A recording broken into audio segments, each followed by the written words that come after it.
Itu ilmu yang diberikan oleh Allah Ta'ala kepada hamba-hambanya yang terpilih, ilmu laduni. Jadi ilmu kefahaman tentang agama yang Allah berikan kepada hamba-hambanya yang terpilih. Jadi ilmu laduni, siapa yang boleh mengesahkan ilmu itu adalah ilmu laduni, adalah mereka yang juga mendapat pembukaan daripada Allah Ta'ala, yang mendapat pembukaan daripada Allah Ta'ala melalui jalan-jalan yang tertentu, jalan mujahadah, jalan ilmu dan sebagainya. Maka kalau seseorang mendakwa yang dirinya itu mendapat ilmu laduni, harus diperiksa siapakah gurunya, bagaimanakah perjalanan hidupnya, dan apakah yang dia buat sehingga dianugerahkan oleh Allah Ta'ala mendapat ilmu laduni. Jadi ilmu laduni ini bukanlah ilmu yang boleh didakwa-dakwi, tidak. Ilmu laduni ini contoh sebagaimana ilmu laduni yang kalau tengok di dalam Al-Quran itu, yang mana Allah anugerahkan kepada hambanya yang saleh, yang mana Allah perintahkan Nabi Musa berjumpa dan berkata sebahagian ulama bahawa orang yang saleh itu, rajulun saleh, ialah Nabi Khidir.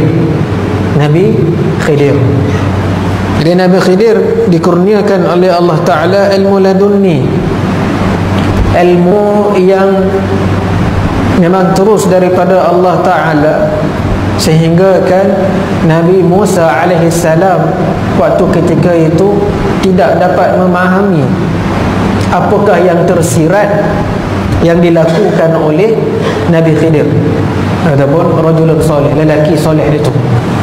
Jadi banyak ulama kata itu Nabi Khidir lah, ramai macam itu Nabi Khidir. Jadi apa yang dilakukan oleh Nabi Khidir itu, hatta Nabi Musa alaihissalam pun tidak dapat memahami dan tidak dapat membaca. Baik. Jadi kalau nak cerita ilmu laduni,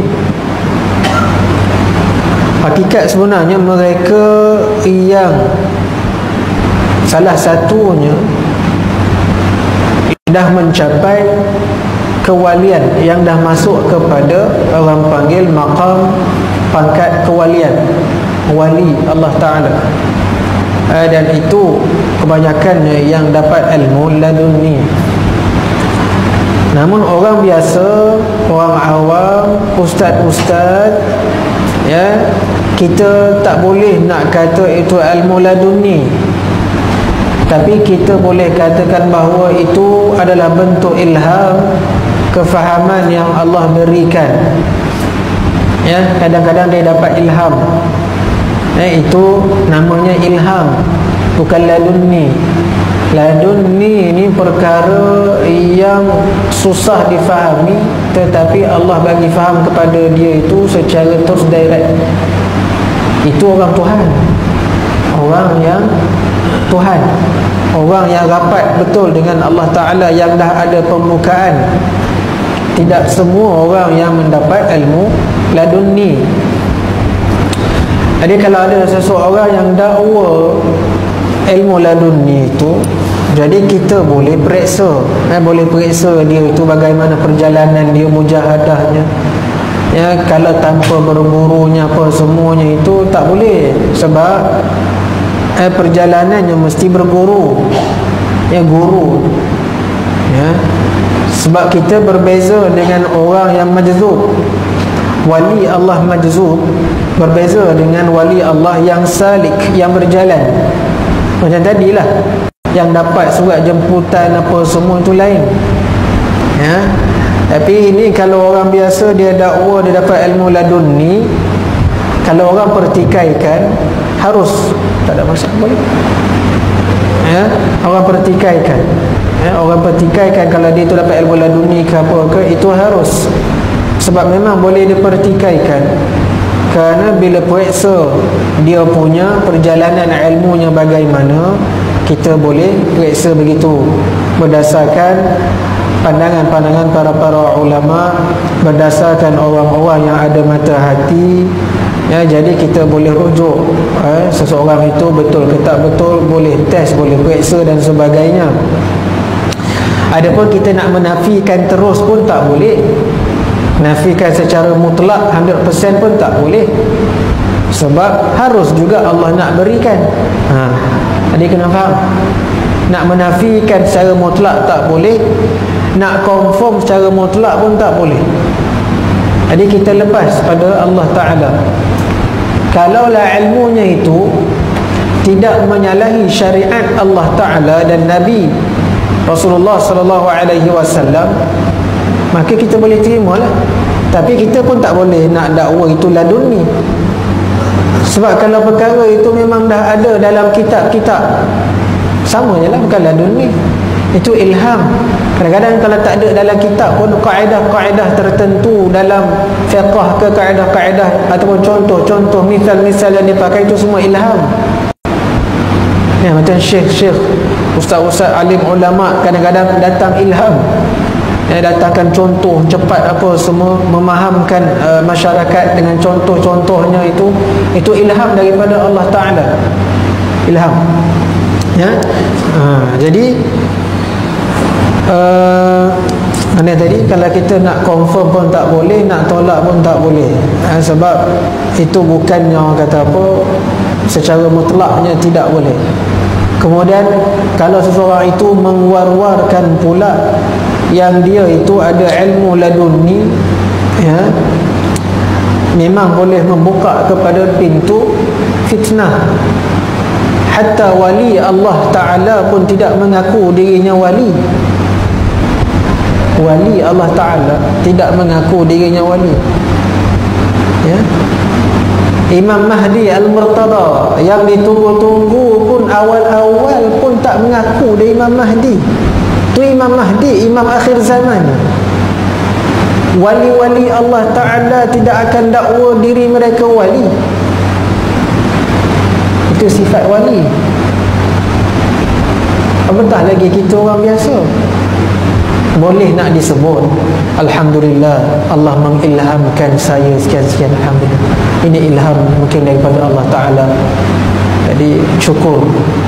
Sebenarnya ilham, adik saya ni hamba yang kerdil sahaja, tak tahu apa-apa, tapi tengah mengajar tu Allah datangkan ilham. Jadi dapatlah buat contoh sikit-sikit begitu. Ini contoh kita kata, bukan ilmu laduni. Jadi kita jangan tersalah guna, kata apa, term tak kena pada tempat. Atau syekh-syekh besar pun, macam Syekh Abdul Hadi Al-Khalsa, punyalah alim, boleh dikatakan dia sendiri pun memang wali dah lah. Wali kecil, wali besar itu kita tak tahu, hanya wali kena kenal wali. Kalau apa pun dia kata alhamdulillah Allah telah mengilhamkan, itu aja. Ilhamkan kepada saya sekian, itu sahaja. Tak ada pula nak dakwa ilmu laduni, apatah lagi nak dakwa diri tu wali. Tidak. Dan kita pula jangan cepat nak melatahnya. Biasalah kita memang cepat melatah kan. Maklumlah kita melatah. Kenapa? Yo kau. Tak apalah. Sanksi tu boleh jadi, sebab nak cermat, nak ihtiyat supaya tidak berlaku fitnah kepada umat, pada masyarakat. Jadi kita boleh sanksi. Sanksi bukannya terus menolak, tapi sanksi hanyalah untuk menyiasat, tak apa. Siasat tengok. Sultan Al-Awliya Syekh Abdul Qadir Jailani, sebelum diangkat Allah menjadi Qutbul Ghawth, ketua para wali, berpuluh tahun menjadi alim, ulama besar, ulama ngaji kitab, berpuluh-puluh kitab, alim ngaji. Itu Sultanul Awliya, ketua para wali. Syekh Abdul Qadir Jailani pun ngaji kitab, ada guru. Ini kan kita pula tak ada guru.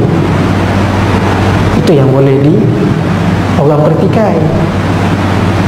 Kita buka kepada pertikaian orang lain, tak boleh membuka pintu itu. Syariat suruh kita menutup pintu-pintu fitnah, melainkan orang yang dah mabuk. Orang mabuk tak boleh buat apa dia? Mabuk dengan Tuhan.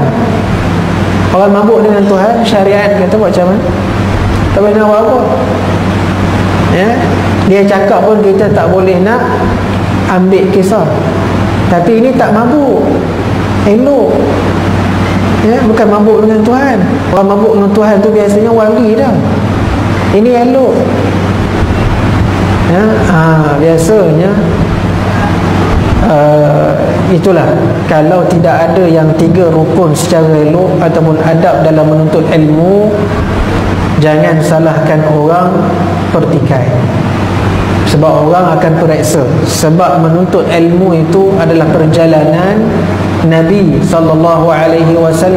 Nabi berguru dengan Jibril alaihissalam. Itu memang Allah dah tunjukkan jalan. Sahabat berguru dengan Nabi SAW. Jalan berguru bersanad itu sampai kepada Jibril alaihissalam. Itu jalannya. Mesti jalan berguru, bukan tak ada guru, tak boleh. Apatah lagi nak memahami ilmu syariat Allah Ta'ala, ya, di mana hukum-hukum akalnya. Kalau tauhid, hukum-hukum syariat, hukum taklifi, hukum wad'inya, itu mesti semua kena berguru. Halal, haram, makruh, harus, sunat, ya, sebab, mani' dan sebagainya, semuanya itu kena berguru, nak faham. Jadi nak tak nak, kita kena wajib berguru. Al-ilmu bit-ta'allum, berguru. Adapun kalau kita dah berguru, dalam pengajian-pengajian harus bagi Allah Ta'ala itu mengilhamkan kepada orang-orang yang Allah pilih, alim ulama, itu ilham. Laduni itu kita tak boleh nak guna term itu sangat. Kadang tak kena tempat pada penggunaannya itu. Ilham boleh. Laduni itu berat sangat. Laduni itu kalau dalam Quran sebut Nabi Khidir, ataupun wali-wali Allah besar, boleh. Ini kita tak tahu. Allah Subhanahu wa ta'ala a'lam. Ya. Jadi begitulah. Jika lebih pun dah lebih dah, kan?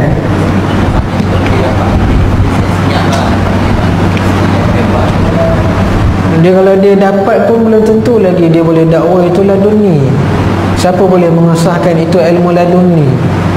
Kalau setakat ilmu yang ada dalam kitab tauhid, tak payah nak kata laduni lah. Kalau ilmu tu memang ada isi dia dalam kitab fiqh, dalam kitab tasawuf, bukan laduni lah.